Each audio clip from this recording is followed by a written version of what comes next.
So the story goes on. This chapter is called Under the Clock.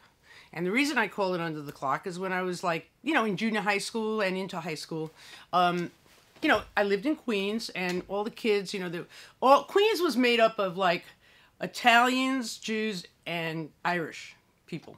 And we had this place in Flushing, it was called, right near the World's Fair, Shea Stadium, the old Shea Stadium. And there was a cigar store with a clock on it on the corner, and people used to just hang out there. That's where you got your drugs. That's where you met your friends to go into the, you know, subway and go to Manhattan. So I used to hang out there, and you know, so we called it, "Hey, I'll meet you under the clock." And we used to, it was funny. We used to, before rap ever happened, we used to go there, and there was this guy named Foch. We called him Foch. And I said, "Hey, Foch." And he'd go, "What?" And I'd start going, "What do you want to do?" "I don't know." And then everybody would just stand on the clock. "What do you want to do?" We were just stoned out of our mind. "I don't know."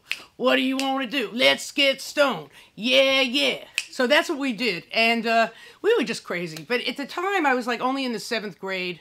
And I was asked to join. And I was playing around with my brother. And I was asked to join this band. They were called the Moonshiners. And they were just a bunch of little kids, 7th grade, and they had a whole operation. A guy named Mayman, and we worked down in his basement. Parents let us, you know, we had a whole setup, and so you know, they wanted me to join, so I became their lead singer. So it was 5 guys and myself, 4 guys and myself, 5 guys and myself. I can't remember. There was John Zaradny, Artie Meisner, Mayman, and Steve Tycho. Right, that was you know, that was the opera, and then we ended up calling ourselves Operation Blues, because my brother used to come down and teach us like Muddy Waters songs. So we were very cool. You know, we were doing dun dun dun dun dun. Gypsy woman told my mother dun dun dun dun dun, before I was born, and you know, we did all of this cool stuff, and then we were playing around Queens every weekend. We used to make $15 a man. I mean, those days, $15 a man. And we used to put the money in a pool and then go to 48th Street where they sold all musical instruments in New York. That was the music instrument block. You know, Sam Goody's, all that stuff. And we'd go buy a PA system or buy whatever we needed. We were we were Operation Blues, and we were actually an operation. And the parents helped us and everything. It was really, really cool. So, at the same time, you know, I went to summer camp. My parents sent me to this very, you know, progressive camp, you know, Pete Seeger used to come up there, and Richie Havens, and all these poets, and it was just really one of those artsy camps. And I met this young girl. She was like 11, 12, my age. And she ended up, and we became friends. She played guitar and sang, and I played guitar and sang. Now, at that time, not that many girls played guitar and sang. Now, a lot of them are around, but in those days, it was very few. So we became really good friends. And in the middle of all of this, you know, I went back, when I came back from camp, I went, you know, was hanging out with Operation Blues, playing every weekend. My friend became a huge star. She had a hit record, a top 10 hit record. She was on Leonard Bernstein, and she was a child prodigy.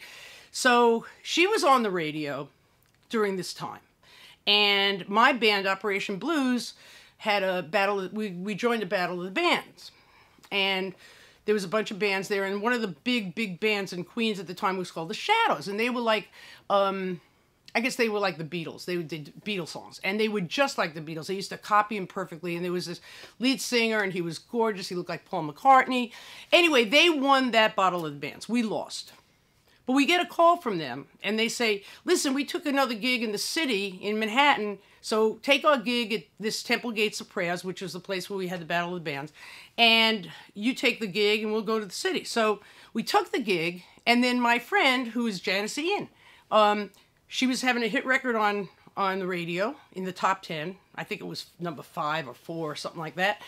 She said, "Hey, I want to play with your band. I want to come down and play with your band." Like, she's a big star. So she came to this gig that we fell in our lap and played organ with us, and the place was packed, and it was this great gig, and we were doing a whole bunch of Mick Jagger blues and everything, and Janice was playing with us, and everybody knew who she was, so it was like a whole big thing. And the Shadows, they got tomatoes thrown at them in Manhattan, so they ended up coming to the gig. And long story short, Dennis, the cute Paul McCartney guy wanted to join our band. That band broke up, and he joined our band, and we started doing more harmonies and got a little bit more melodic because that was his deal, and I thought he was so cool. So that was kind of interesting, and Dennis and I started to write songs together and sing and do like sort of a duet thing, outside of the band situation. And now you got to understand, during this whole time, we're now going from junior high school and moving into high school. And I went to Flushing High, and I fell with my books all over the place in the hall. And you got to understand, in these New York City schools, it was so crowded in that classroom that kids had to sit on the radiators, okay? So it was horrible. It was just horrible. And one day I fell down on the floor in the hallway, and people just walked all over me, walked all over my books. And I came home and I told my parents, I said, you know what? I'm not going there anymore. So Steve Tycho in the band, he says, listen, he goes, I'm going to the school and they pass you. Don't worry about it. Your parents pay and they pass you. Well, this school was called Queens Day Prep, and it was in Long Island City, which at the time was an industrial park. This school was on top of a donut shop. And I talked my mother into sending me there.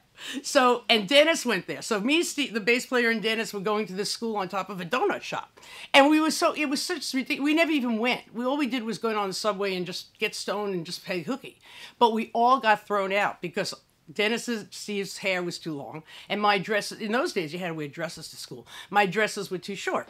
So he got thrown out, but Steve Tycho found another school. He goes, hey, I got this other school across the street from Carnegie Hall in Manhattan. Hey, they'll pass you, man. They'll pass you. Just have your parents pay. So we were just trying to get out of the whole thing. And this school was a professional high school. And lucky for us, we really, came in handy because we ended up getting a record deal while we were in high school. But previous to that, I talked my mother into sending me to this high school. And so this school, like Patty Duke, all of these big child stars went there. And they had this correspondence course because all these big stars couldn't go to school every day. So we really weren't big stars, so we just played hooky on that school. We used to go to Central Park and breathe in helium balloons. We were just so crazy. And so I went to that school, talked my mother into going to that school, and then Dennis and I, we started working really hard. And we left the band, started really working really hard, and we're walking down 57th Street. Now, you got to understand, 57th Street was the New York, kind of music business, like Music Row is to Nashville. It was in this, most of the record companies were in this centralized place in Manhattan. So we're walking down 57th Street, and this guy, Jacob Solomon, who I met through Janice, who was like kind of what they call a music, he got thrown out of every club that there is in New York. He was just an idiot. But he was working for Mercury Records. He was the A&R guy in Mercury Records. So walking down 57th Street, he comes out of the building and he looks at me and Dennis and he goes, come on. I want you to, I'm the head of A&R at Mercury Records. Come on, do a demo. Things were so different in those days in the music business. Anyway, we go to Mercury Records, we do a demo. Jacob Solomon wants to sign us to Mercury Records. I get on the phone with Janice. She says, forget that. She says, go meet my people. So we went and met Janice's lawyer and manager and all this. And I think a month later, we had a record deal with Warner Brothers, okay? So so we had a record deal when we were in high school. It was crazy. My parents had to sign the contract. And so that was an interesting time. And it continues.